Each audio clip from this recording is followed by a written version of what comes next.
Hello and welcome to another A Nerdy Journey podcast episode, the podcast where we talk to filmmakers about their journeys into the entertainment industry.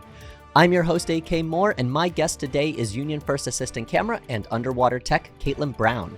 Caitlin specializes in 16 and 35mm film and has the long-term goal of becoming a director of photography. Her recent credits include Winning Time, Furiosa, a Mad Max Saga, and underwater work for Expats, The Idol, and Perry Mason.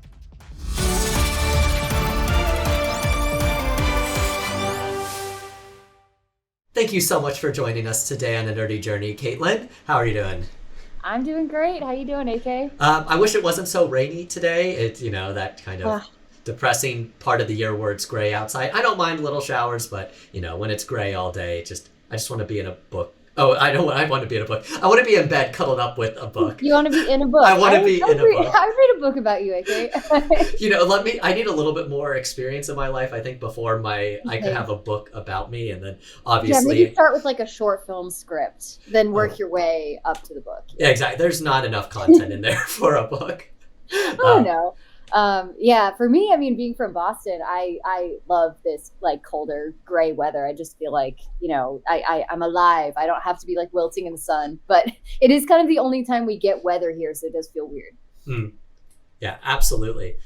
So I've known you for quite a few years out here. I would say maybe 5-ish or so. Yeah. Let's kind of start at the beginning though, before we met. What first got you into the filmmaking industry to begin with? Yeah. Well, ever since I was a young kid, I always loved stories. So whether that was like reading books that were like probably way too old for me, watching whatever movies I could get my hands on and kind of poring over the behind the scenes features. One movie that really stands out as inspiring me is actually like the Chronicles of Narnia series, the one that came out from Disney in like 2005. I remember just being like wowed, almost like, how do they do all this? Like, how do they make the animals talk? How do they make these creatures fly? And to me, it kind of was a form of magic. And I kind of promised myself that one day I would get to be part of that magic and figure out how they do all the tricks. I know a lot of people our age refer to Star Wars as the thing that got them into it. For me, it was Men in Black. Oh, no way, really? Yes. It's a great movie. It's a great series. The first one and the third one, I will fully agree. The second one I still enjoy, but just not as much as 1 and 3. The ending of 3 gets me crying. Oh, man. Yeah, it's hilarious, for one thing. The special effects really hold up. So do the visual effects. It's kind of ahead of its time, I feel like, in that way. So, yeah, I'm surprised how, seldom I actually hear that that's somebody's favorite film, because it's such a good pick. Yeah, I wouldn't necessarily call it favorite film. It's definitely top 15, but it's the one that got me into filmmaking. That's for sure. Okay, yeah. That's awesome. Yep. Okay, so Chronicles of Narnia. I haven't heard that one either. But that's honest. I totally get it. I remember seeing the planes fly over London in that opening shot and just being like, wow, am I old enough to be seeing this right now? Right. I know that's dating me a little, not dating me. It's anti-dating me of how young I am. But sure. It kicks off with it's such an intense adaptation. I didn't really expect that. I think probably as a kid it was one of the most realistic and yet fanciful stories that I'd encountered. It felt very real, even though it felt very wild and made up. So I think I related to that. The kids were around my age. Who doesn't like to picture themselves saving the world? So yeah. Oh, totally agree. And then from there though, so that was probably pretty, you were probably pretty young, maybe a late elementary school, maybe middle school at that point. What did you go to college knowing that you wanted to go into filmmaking? Yeah, so growing up in Boston, I think it was an interesting exposure or lack thereof to the film industry. Out here, if you grew up in Los Angeles, you're going to see film sets all the time. You're going to see those yellow directional signs. It's just going to kind of be a part of life. In Boston, generally people aren't familiar with the film industry. I don't think most people would even know what a cinematographer was if you mentioned it. It's just, not kind of the area or the industry. So I grew up really without an understanding of what I actually could do to get into the film industry. Is that it almost felt made up. If I were to say I wanted to be a cinematographer or work in movies, it would feel like I just wanted to be the next Tom Cruise or something like completely outrageous. You do obviously want to be the next Tom Cruise, though. So I have better teeth. You're just you're just running with the camera next to him, no dolly involved. Yeah, I think I knew I wanted to be a part of the industry at my soul, but I didn't know how. And so I went to college with starting out majoring in documentary production, because to me, that was the only outlet that seemed legit. It was a little bit close to journalism. We had news stations there in Boston. I figured it was a realistic career that I could conceivably work in. When I was in Boston, I would kind of, while I was in school, I would shoot weddings, videography, photography. I would try to get on set as much as I could, which kind of turned into any sets that I could access there. Back when I was in school, there were a lot of Lifetime and Hallmark movies there. The film industry was starting to ramp up, but it wasn't quite as robust as it is today. So it's been cool seeing it grow, but I wasn't really at a place to take advantage of that when I was there. So it started out a little bit slow, but I was able to really just start working in the camera team on student films, not even my own, but I would just, jump onto set every weekend. I'd be working and really started to find a home for myself there. It was, you're working with a group of people. It's a very technical role. And yet, as I started to be able to shoot student films, I started to realize how much a DP or cinematographer gets to have input creatively. So I kind of fell in love with that role as soon as I realized it was a thing. As soon as I understood what it was, I realized it was going to be a good fit for me.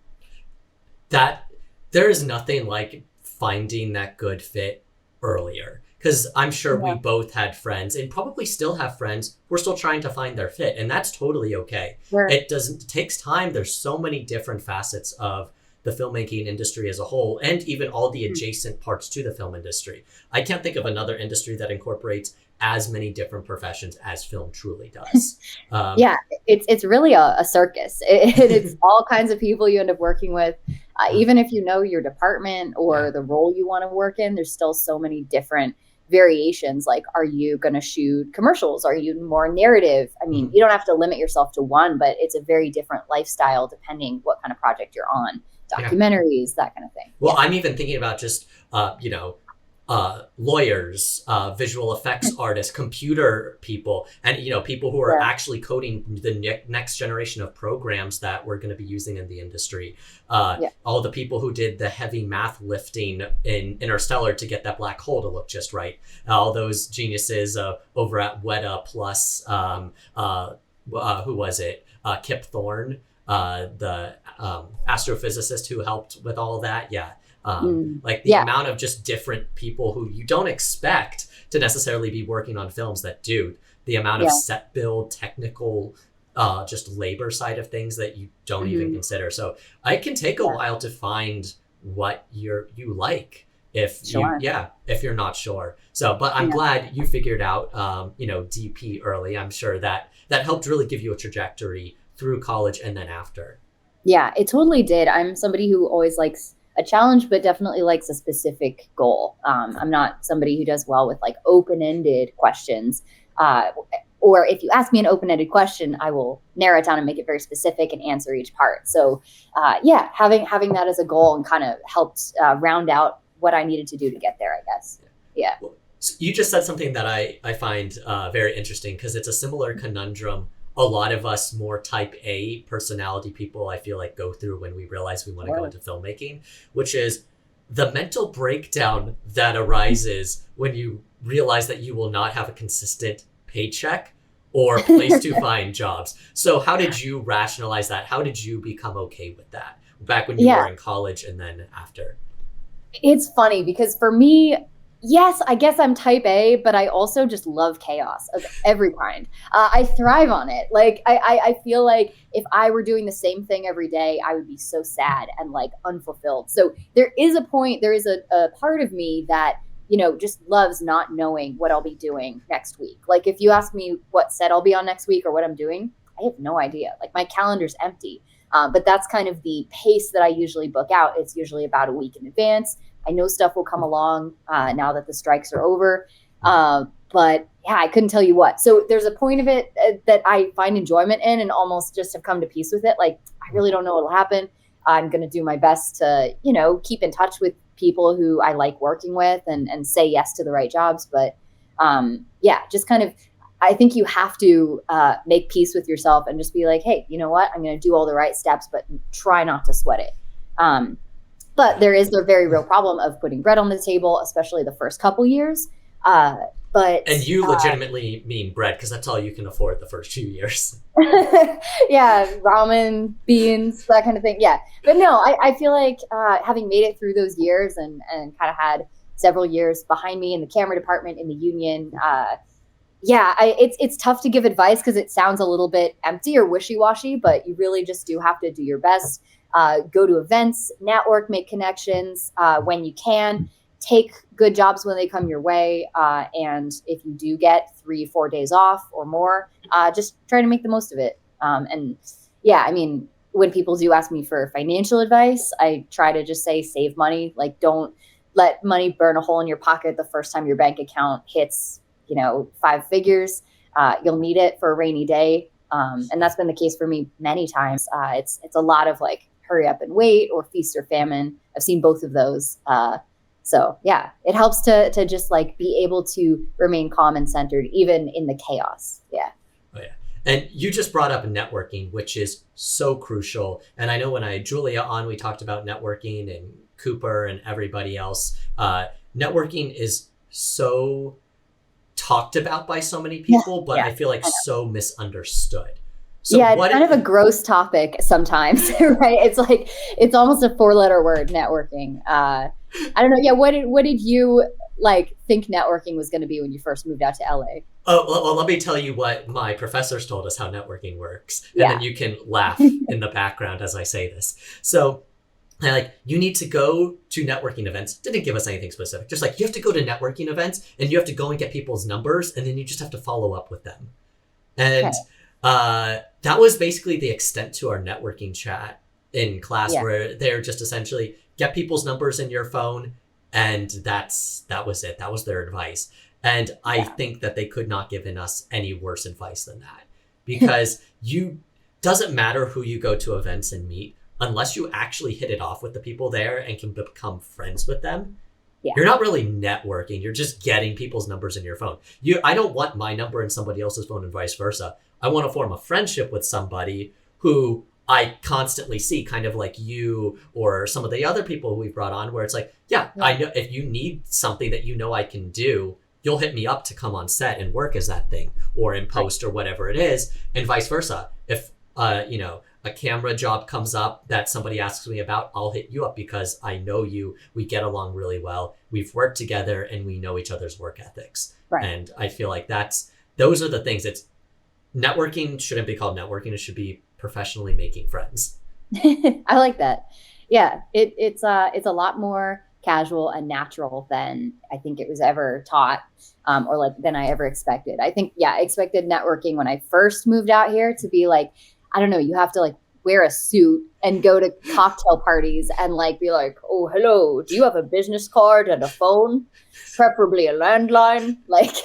And you're just very stiffly exchanging information. It's really not that at all. There are so many people who have worked with who I never contacted over the phone for the first, several exchanges. It would be either Instagram or, some other way of meeting through mutual friends, attending the same events, and events could be something as random as a yard sale, a yard sale with a lot of old camera gear and props, that movies don't need anymore. So they're reselling. But yeah, it doesn't have to be, I very seldom dress up. I very seldom find myself at a formal networking event, especially in camera department. There's some of that, film festivals, things like that. But it's not the primary way I get hired, and it's not the primary way I meet people I want to work with.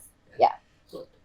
I'm going to let my roommate and long-term editing collaborator, Rolly, talk about his best networking story. But I just want to say that it is Pokemon Go related. So awesome. that's what I'm saying. You are absolutely right. Rolly as well. Yeah, it is. But We'll get to that because it's the amount of people he's met through Pokemon Go is insane. If you have a hobby, exploit that hobby and find ways to meet people through it. I think is a good way because then you get along with something already. You start with a basis. I guess that makes sense.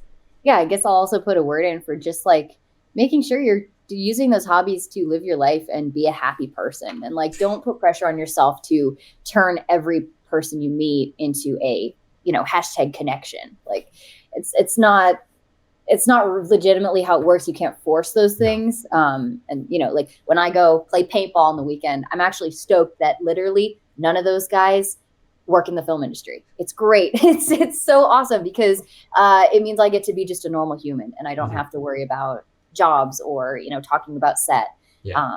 So yeah, make sure you're being a well-rounded person is also some advice that I feel like doesn't get said enough. Yes. And if it happens to turn into professional, great. If it doesn't matter. Yeah, exactly. So going back to jobs then, which is what you just brought up, how did you land your first job out here? My first job out here, I'm trying to think back to like what the actual first one was. Cause it was, let's see, it would have been around January 2019 that I graduated and I was moving out here, had an apartment. And just kind of like sat in the apartment, the finals are all done. And I kind of realized, okay, man, now I'm free to like freelance. I don't have to turn down feature film offers anymore because I have class. I don't have to decide whether or not I'm going to skip to do a commercial. So I remember that feeling and kind of just being like, oh, okay, I think it's going to get harder and easier at the same time. And it did. I think how I first started getting jobs. So I knew nobody in LA. I had maybe one or two people I knew of who worked in camera department out here, but it was, there's definitely not like nepotism working for me out here. Such a shame none of us have nepotism. I could really bank on one of my friends eventually having nepotism. Yeah, I definitely don't think it's necessary. No. There's plenty. Just makes it easier. Yeah, I'm sure it does. But so basically at the point where I kind of joined the film industry out here, there were a lot of Facebook groups, like 40 Facebook groups for like production assistant work. Some of them were camera department specific, but a lot of them were just like freelance film crew. And you sign up and you get like, I don't know how many notifications a day, 50. That was a little bit tiresome, but what it actually did was allow me to kind of snap up some jobs that were posted. I had to put like the volume up on my computer.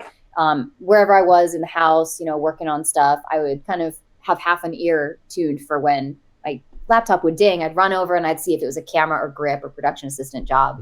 And if it was, I would try to apply in the first like 5 minutes or so because they're very competitive. The jobs go really quickly. Oh yeah. But yeah, so for the first 6 months, I did that and I started getting on sets. A lot of them were a lot of the offers I would get, I should say, were really subpar. $50 a day or, a pat on the back, an IMDb credit or a bag of Doritos, and those ones I wasn't as likely to say yes to. They didn't even Not even Welch's. Oh man, no, those were the dark days. But yeah, like a lot of these jobs are kind of scraping the bottom of the barrel because they're on an unmoderated Facebook group, right? It's not exactly the most reputable or regulated way of getting work. That said, I also started to notice producers posting when maybe they had somebody call in sick. So it was an emergency. They were posting, spreading the net wide, looking for a first AC. And once in a while, I would find a job that was actually worth taking. It had, a low rate, but still some money. And I was able to jump on, get some experience with some gear and learn while still, being a good fit for the job. So I did a bunch of that for the first 6 months. And then it got to the point actually really quickly where jobs turned into more jobs. I was meeting people on the set, whether it was the DPs or the first AC, if I was working as a second, people who started to want to hire me back on their next job. So 6 months in, I was able to just turn off all the notifications. My house was really quiet. It was great. And I was just getting texts with job offers. It kind of momentum was able to build really quickly because I was able to meet a lot of people. I was working a lot of shorter shoots, I should say, too, like commercials, 5-day shorts, which kind of allowed me to meet a lot of people really quickly. So that definitely helped. Yeah. Oh, absolutely. That helps. And as you pointed out, when you work on a set with somebody who likes you, they bring you on to another one. Yeah. I mean, I think it's like a vote to just be nice to everybody. I know it sounds cliche, but like, I mean, that first year I was recommended for things by like a sound guy once who knew I worked with film sometimes. Like people who you meet, it doesn't have to be in your department. You know, they might hear that they were in need of an AC on the next job. Oh, I just worked with this one person, you know. So yeah, just be nice to everybody, be friendly, don't bug people when they're busy, but like, yeah, just try to that I think is what networking is just having a good work ethic, being a decent person to be around. You want to be somebody who someone wants to spend 12 plus hours with. That's really the thing you can't teach, right? Yeah, no, you're absolutely right. Yeah. Have a good personality, smile, be competent at your job, and you know, be somebody wants to hire again and be around. Yeah. And yeah. That's really what makes me want to hire people. Like when I'm hiring second ACs or utilities or film loaders, definitely their experience is important, but I prioritize, I would say, personality and diplomacy and just like trustworthiness. You know, they could have never worked with the camera I'm working with. You know, they could have never loaded the given mags. I'm really not worried about it. If I know there's somebody who learns really quickly and has a great attitude and is accountable, I'm like, come work with me. You're hired. Yeah. And when you were starting out, at what point did you start to get your own gear, like a wireless follow focus and any of that other stuff? Yeah, I think within the first 6 months to a year, I got a pretty lower grade follow focus, and I got a Magliner cart. So I think it was about $2,000 total that I spent on gear. I had a nucleus and a Magliner. So I don't think everybody needs to own gear, but for me, the cart was actually the most important purchase because it allowed me to start being like super organized and working in a professional manner. I was able to like move and keep up with the pace of the sets I was working on, which especially in that first year, there were a lot of really fast paced sets. I was often understaffed. I might've been the only AC back then. So the ability to have just a cart with all the gear and have the camera on it and just feel like I had a battle station was really important. So if any AC is looking to make a purchase, I would kind of recommend against anything that has too many ones and zeros, because like that stuff times out so quickly. Like it just appreciates in value. If you want to own your own monitor or your own follow focus because you think you can make some money on it, or there's definitely comfort to using your own gear and familiarity. I do think it makes you a better first AC. But yeah, I would kind of prioritize the stuff you really think is going to make you better with your workflow. And for me, that was a cart. Yeah. I think that's fantastic advice because I think everybody feels like they need to buy a camera, specifically a red or a Blackmagic usually. And those time out so quickly. It's so much better. Productions just rent them most of the time. So it's just better to rent than to buy a lot of that stuff on your own. At a certain, unless you have your basically camera package that you were renting out to people, I feel like you're going to be losing money on that purchase. Yeah, I mean, I know a lot of people do decide to be owner ops, especially people on the track to DP. For me, I've decided not to do that. You know, I know for some people it probably works really well, but like I've always found, I've never not gotten a job because I was renting gear. Like it's always, I would rather connect with a project based on the creative, based on the director, especially based on like a production that has enough, you know, minimum budget is fine, but like enough budget to budget for the proper things like equipment and you know, enough crew to make things work, rather than investing myself in gear that I then have to bring for like pennies on the dollar. Sure. I've never found that to be necessary. I guess I will say though, like I have found it really worthwhile to invest in rental house relationships because essentially that ends up somewhat converting into equipment, but it's so much more than that because when you have relationships with rental agents and prep techs and various rental houses, you're really just connected to like the beating heart of LA, right? Like all of the different film industry components sort of coincide at a rental house, I guess. You obviously in those first years as well did a lot of like non-paid and low-paid work. How did you judge which ones to take and which ones not to take? And did anything actually come of those? Do you feel like it was worth doing them?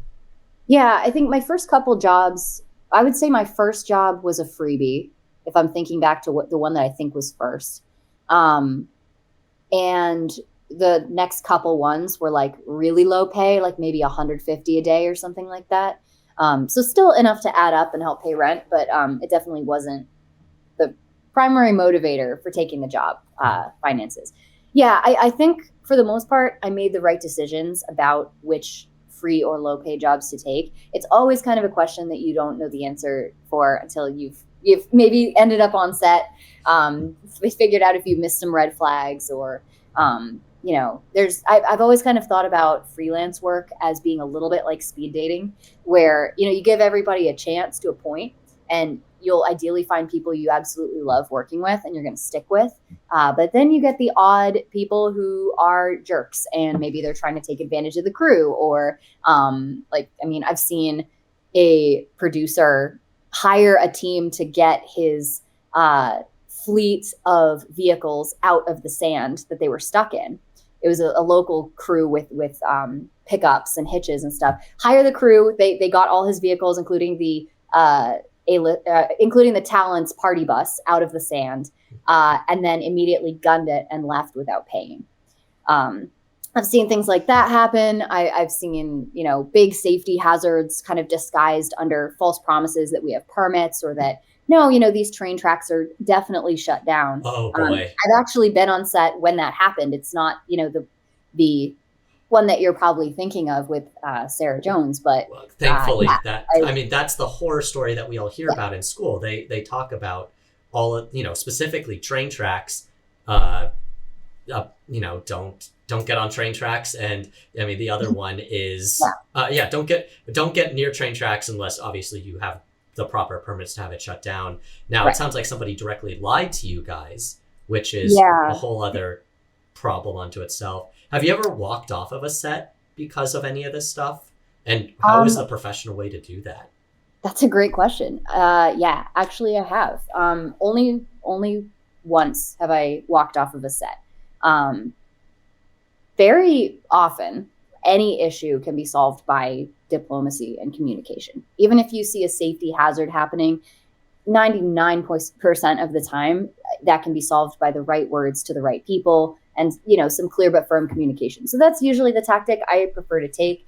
And usually that works. But yeah, I have had an experience where there were some hazards around some vehicles and concerns raised were not being treated with any respect, and they were repeat offenders. So because I was first AC on the job, I have a second AC that I've brought onto the job. To some extent, I feel responsible for not only my own safety, but also my team. So I take that pretty seriously and wasn't able to, in good conscience, come back for the second day of that shoot. So yeah, that's to say, we started out on a train talking about bad jobs or low pay jobs that have red flags or that aren't worth it. I think for the most part, I was able to dodge those bullets and end up on some really solid productions that, there are many reasons a job might be lower budget. I want to end up on the projects that have the good people and, the cool stories and the interesting setups that allow me to kind of level up. So that was my MO for the first year. I think I had 3 qualifications of red flags I would look out for. One would be if safety was being ignored or downplayed, that would be a big red flag for me. So if certain questions I asked, let's say I saw in the script there were some guns and I asked, hey, do we have an armor? Do we have safety steps? If that was brushed off, that would be a big indicator to me that, okay, something's definitely not right. I probably shouldn't move forward with this job. Another would be if the financials weren't quite lining up. Let's say they're telling me I have to work for free, but I know that they are paying full price for the camera package, including a techno crane, and they have a stunts unit and, all that kind of thing. I see that sometimes in the music video world where, the money is going into certain pockets, but not mine. And so I would be kind of hesitant to work on those jobs. And I think the third would just be, how are people being treated? Are people being treated with respect? Is it a documentary for a great cause and everybody's donating their time for $50? Great. And it also could be a situation where, they're going to try to yell at you and kind of beat you into submission and make you let yourself get taken advantage of. So I'm trying to find this whole first year, the line between, the good sets and the bad sets, and kind of selecting which ones were for me. And for the most part, I was successful, but you never quite know until you're on a set.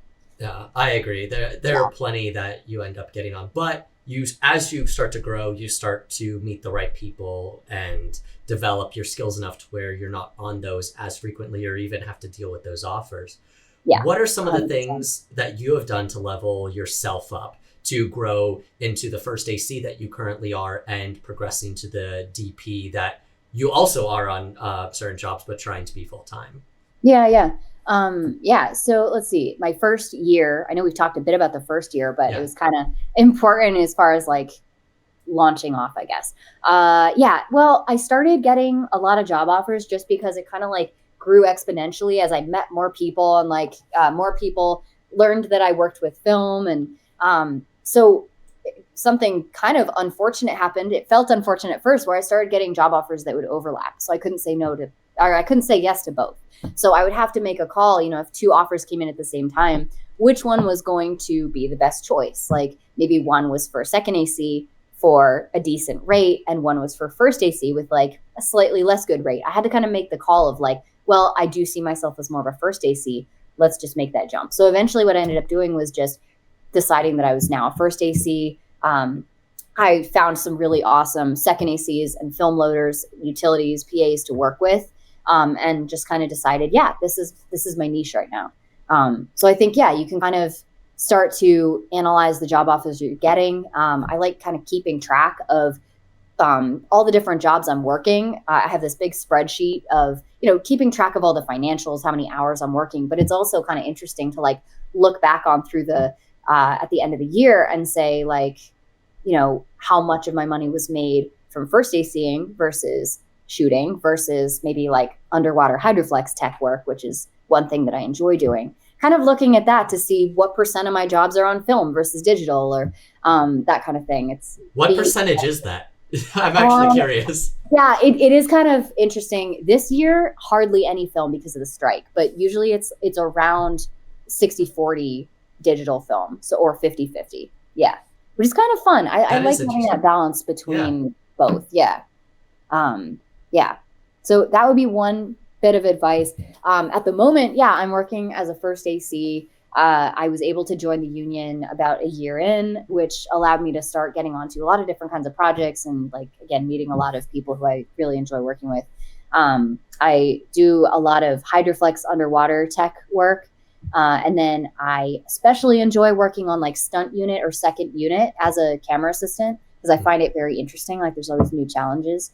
But I do eventually expect to transition to full-time DP work, especially second unit and stunts. But I'm intentionally staying a first AC for several more years to try to pick up on all the tricks and gain experience and meet more people. Like I'm not in a rush to exclusively start shooting. I'll shoot a couple projects that I really carefully pick each year. But I'm not in a rush to take every offer that comes my way. I really want it to be the right connection between me and the director, the scripts, all of the right pieces have to be there so that it's the right job. Yeah. Certainly. And so you've mentioned underwater hydroflex filming a few times now, and I feel like that's just one, such a cool term. But two, if somebody is interested in gaining that skill set, what do they do? Yeah, I mean, it is such a small world, but such a family, honestly. Hydroflex, I first was able to take a workshop, like a very, very intensive workshop that kind of allowed me to start teching the rigs that you put the cameras into for underwater. And in the years since, I started working a lot more as a tech or an AC with these rigs. And in the last couple of years, I've started teaching those seminars myself. So if somebody is really interested in that, I would really wholeheartedly recommend the workshops. They do them a couple times a year. They're not super expensive. It's just a great way to like get hands-on and really be able to start experiencing it yourself. Really with anything you're trying to learn, underwater or film or any kind of practical skill, I'll always recommend just like getting hands-on. That's the only way I've been able to learn. Like I'm not a textbook learner or somebody who even looks at, manuals so much. Like I'll refer to a manual, but I really need the hands-on experience to become comfortable with something new. So yeah, I just recommend that. Where do you find the information on a lot of these different seminars and stuff that you go to just learn more stuff? Like where is there a specific place that amalgamates like DP or AC specific seminars and workshops, or where do you check around for this? At first, like kind of hated Instagram when I first moved out here because it's like it's so much effort and I'm not really a big social media person is kind of what I was thinking. But it allowed me, once I made an account and started following all the different rental houses I was working with, a lot of them just post updates on like, hey, if anyone wants to check out this new film camera, stop by on Tuesday, or those kinds of things will just get posted about. So I think that's a great way to organically just start to be in tune with the industry, especially your local one. But yeah, also some of the Discord or Facebook groups that are specifically set up for mentorship are especially really cool. So I recommend that for anybody trying to dip their toe in. That's awesome.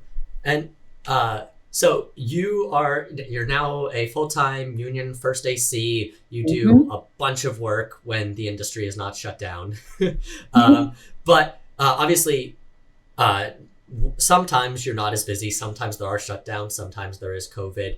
How did you sustain yourself in any of those other times besides just straight up camera work? Because that's something that we all go through, which is we have our main jobs that we do, but then sometimes that's just not happening and you have to find other means of income. What did you end up doing? Well, really the only time I've encountered that has been during the strike, which for me, which lasted pretty much all of 2023, because it was very slow in my world before it even started. I think, part of it is just saving up and really taking the rainy day concept seriously. As I was really, fortunate to be able to work a lot the years before that. And I didn't spend a lot the years before that. I'm like, kind of like saving my acorns like a squirrel all the time. I think that's a really good habit to get into. During 2023, I definitely got creative with income. As you know, I was like transcoding or organizing files for a commercial production company. I would take like market research surveys. I did a lot of different side quests, I would say, and I didn't have an ego about it. There was no part of me that was like, oh, I'm too good for this. It's, if the industry is slow, which sometimes it is, just figure out whether, you're budgeting for December to be slow because of the holidays or whether it's a whole year of no work.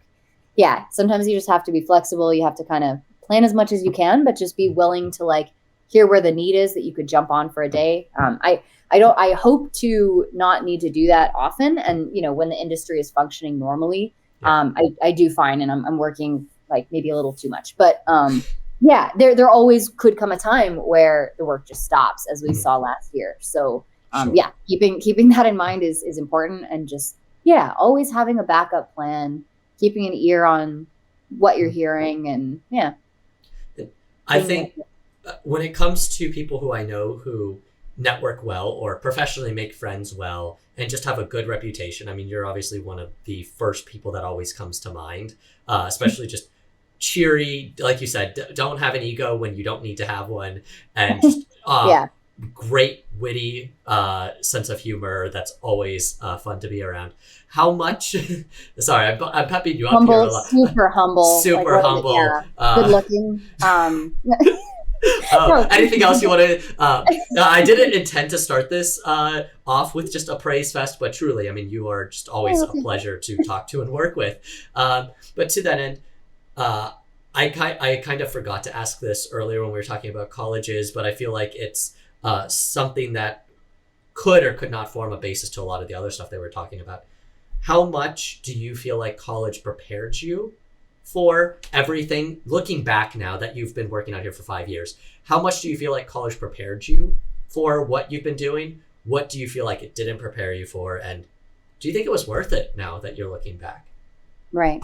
I would never say that the only path into the film industry is film school. And I don't think I'd even say the best path is film school. It's the path I took. It was kind of the transition for me from Boston, having like never even seen most of these cameras that I'm now working with today, from Boston, to allow me to, learn about film history, start working on student sets, transition to do a semester over in LA, which really allowed me to start getting, my feet under me and getting a start to finally moving out here for keeps. So I do think it was a big part of my story. A lot of the most helpful parts weren't actually, programs that were set up by the school or classes or actually the things that I was paying for. A lot of the things were, extra adventures I would go on my own that they weren't even necessarily encouraging me to do at film school. So often I was skipping class, as I've mentioned, to go work on set, even in Boston. And the student sets were, it wasn't regulated or like part of the program. It was just something I went out and did. And a lot of the most successful people I know who graduated along with me were also those who were just literally just cranking, working on set all the time. So I think that it's kind of like any part of the film industry where if you know what niche to look for, and if you're really a go-getter and super motivated and willing to look at things from like a different perspective, like what can I get out of this class? Whose brain can I pick? Like which professors should I be keeping in touch with to, continue to network or foster a relationship that, I can benefit from their advice, later after graduation. Those kinds of things, they do not teach you in film school. There's a whole bunch of people who go to film school, graduate, and then never work in the industry, or they may start out working in the industry, find out it's nothing like what they expected, or that they feel ill prepared. Maybe they don't know how to network or how to budget or how to even, work on set, and get discouraged or find something that fits better, Yeah. So that just wasn't my experience. So I found that I was able to eventually like really leverage the right opportunities. And sometimes it felt like it was despite the college I was in, right? Like it was, I fully feel that. I get so many things that I learned, I felt like I should have been taught, that it should have been part of the curriculum, whether we're talking like budgeting, not just budgeting a film, but budgeting your life while you are working on a film crew, figuring out, how Los Angeles works, how New York works, like what city might be a fit, like these kinds of things I would love to see more of a focus on in film schools. I think it would set people up for success a lot better. So I think somebody could get into the film industry just as well by, moving to a city that's a production hub, getting on some of the Facebook groups, networking in all the natural ways we've talked about, and starting to work on set. Like, I think that would be just as effective, if not a faster track. You definitely spend less on tuition. So I think that's my 2 cents. Nice. And going to also just look back at everything you've done over the last 5 or so years, is there anything that you wish you had done differently, or any other advice that you feel like you would want to give somebody who is just starting that journey, apart from what you've already said? You've already given so many helpful little tidbits. I think if I could give myself advice, I would develop a backbone even faster. I would have less tolerance for negativity on set or people being mistreated. I would stick up for myself and my team even a little bit sooner than I learned to do that. Like, I feel very confident in my own skin and in my department, in my role on set now. And it developed, but I think for the first year or even 2 years, there were sometimes, jobs that I worked where I saw things happen that shouldn't have. And I feel like, I have the one story of walking off set. I think I should have like 5 or 6, but that's just to say, to encourage people who are getting into the industry. It's I don't know. There's a lot of fear, I think, at first for people, like, oh, if I mess up once, I'll get blacklisted or something like that. Or if I turn down one job because I have a prior commitment that's important to me, I'll never work again. It's not really how it works. And it's important to be a human first. And, you know, if you have a partner who you've made plans with and it's really important to them, stick with those. You know, don't drop everything every time a film set calls you, because a film set, you know, the film industry can abandon you with no notice for an entire year, and feel no remorse, right? You got to be investing in the people in your life, in your friends, in relationships, in yourself, and just kind of, obviously we all love what we do. Obviously I've sacrificed a lot. I've given a lot, and benefited a lot from the film industry, but it's not the only thing that makes me me. So yeah, just kind of keeping that in mind. I feel like I'm achieving a better balance with that every additional year, but it's always a work in progress. I'm sure you understand. Oh yeah. What are some of those other things that you do, like outside of work, that you feel like helps you professionally or just personally? Like, what you mentioned paintball already. Obviously that's a good way to blow off some steam. Yeah, exactly. Right. Stuff like that is important. I've found, especially in recent years, that investing time in health is important. So eating right, having a good sleep schedule. For me, I work out pretty often now, has just been really important in having that balance and feeling like, hey, you know what, even if I'm not working today, I have a schedule. I get up at a given time.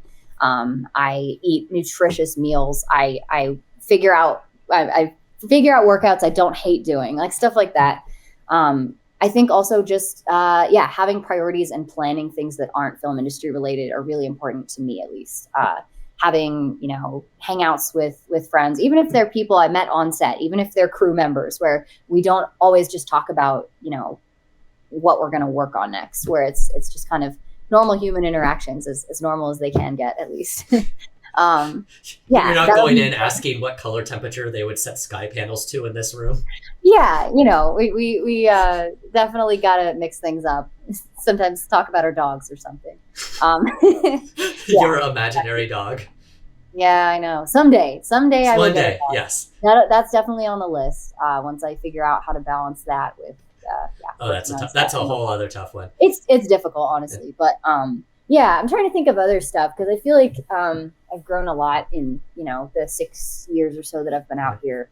What are some of those big career wins or milestones that like milestone sets, milestone jobs, anything like that we've talked about some of the positive negatives, but truly, like, what are some of those things that you look back and you're really proud of that you got to take part in or achieved?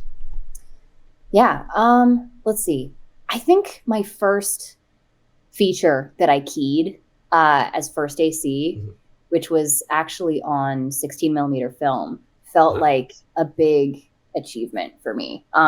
Not only the technical aspects, even though those were difficult, and like a really fun challenge. We were shooting in Utah, in Salt Lake and Park City, just like in fairly remote areas of the mountains, and with an awesome local crew, but there was a lot of training involved. But I felt really proud of everybody, because like we had a film loader who started off having never worked in the film industry before. And he came onto set. He could have just, you know, got coffees for the camera team and helped carry gear, but instead he learned to load film and served as our film loader for the entire feature. And we had awesome. Just a lot of growth that I was able to see in myself and my second film loader, just as far as like diplomacy and teamwork and like, you know, rainy days that last 12 hours and get shut down for lightning twice. And yet you're still, you know, after that, back to work. It's draining. It takes a lot out of you, and to become somebody who can press through all of that, and like keep your team feeling motivated felt really good. Yeah. But I definitely got a lot of support from people on that too. Trying to think of some other examples. I think just being able to start getting into the Hydroflex stuff was really important, because it is just such a community. It's a very small world. So being able to like connect with that and like start to get to know some of those folks has been really awesome. Just being a part of that world. Yeah. That's just absolutely fantastic. I had no clue it was that small. Yeah, right. Yeah, I mean, there's definitely extra corners of the industry, but as far as like narrative stuff, it's pretty small. Yeah. I feel like I could talk to you for at least another solid hour talking about different camera stuff, camera preferences, color grading, and so many other facets to what you do. Because, we didn't even touch on, DP work that you do in post-production, like how do you guide, any of that type of stuff. So absolutely need to have you back on to talk about more. And if any of you listening have any questions that you would like to hear me ask Caitlin on the next time we have her back, please comment them down below or on our pages anywhere. But is there any other last minute things you want to do before we fully wrap this up? Yeah, no, this has been great. I think I'd love to do a part 2. These are fun conversations to have because also, I just wish that I heard more of this as I was first starting out, like even, just like the unglamorous side, right? It's not all red carpets and step and repeats and like. Which are much smaller than you think they are when you like. Which are? Red carpets. Red carpets and step and repeat, they're always so much smaller than you think they are. Yeah, there's not much repeating going on. No, there's not. It's like a step. Well, they're so expensive. So unless you're doing a truly big, massive feature film, and even then, they only do maybe 2 or 3 of them wide. That's never as big as you think they are. But anyway, that's a fun fact. I digress. Yeah. If any of you out there are curious, just look up how expensive a step and repeat is, and just try to get anything bigger than a standard 12 by. I've never quoted one. I've never felt the need to have one. I'll put it that way. Let's just say, like at minimum, you're looking at probably like $700 for a cheap one at the 12 by size. Wow. Yep. Crazy. So anyway. I'd rather have $700. You and me both. Yeah. We can take photos on a green screen backdrop and just, key it in, right? Fix it in post. Yeah, I can all do it for us now. Exactly. Yeah. Oh my God. That is a whole other topic too that we can touch on. Well, how can people, find your work, find your stuff? Well, I love connecting with new people on Instagram, especially because like it's a way for me to follow their work, learn more about them. Feel free to drop my Instagram. And I definitely have some, if we do have listeners who are camera department specific or even like just starting out, I do have a like secret unlisted link on my website where I just kind of wrote down a bunch of the advice, like a lot of technical stuff, but a lot of some of the stuff we've been talking about, some financial numbers breakdowns, some stuff that I feel like is pretty helpful when you're just starting out. So if you're interested in that, reach out to me. I'm happy to send it to you for free and just kind of hopefully help spread some of that info because I feel like knowledge should mostly always be free. That's something I believe. I truly believe that as well. And I think that is absolutely fantastic that you have that on your website. I had no clue. But, yeah. I'll send it to you actually. I'm so curious to see what your financial breakdowns look like because you don't spend money on as many stupid things as I do. No, I don't. You have a lot more stupid things than I do. I have an innumerable amount of stupid things that I have spent money on. But going back to bringing joy, I use most of my stupid things daily, and I'm happy that I got them. These headphones that I'm listening to are one of them.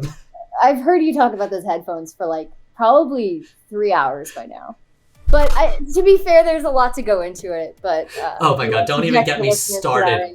Don't even get me started on audio. I'm trying not to. But nevertheless, thank you so much for joining us today on A Nerdy Journey, Caitlin. And thank you everybody else for listening. Like I said before, if you want to know more about Caitlin, you can take a look at some of the links down below.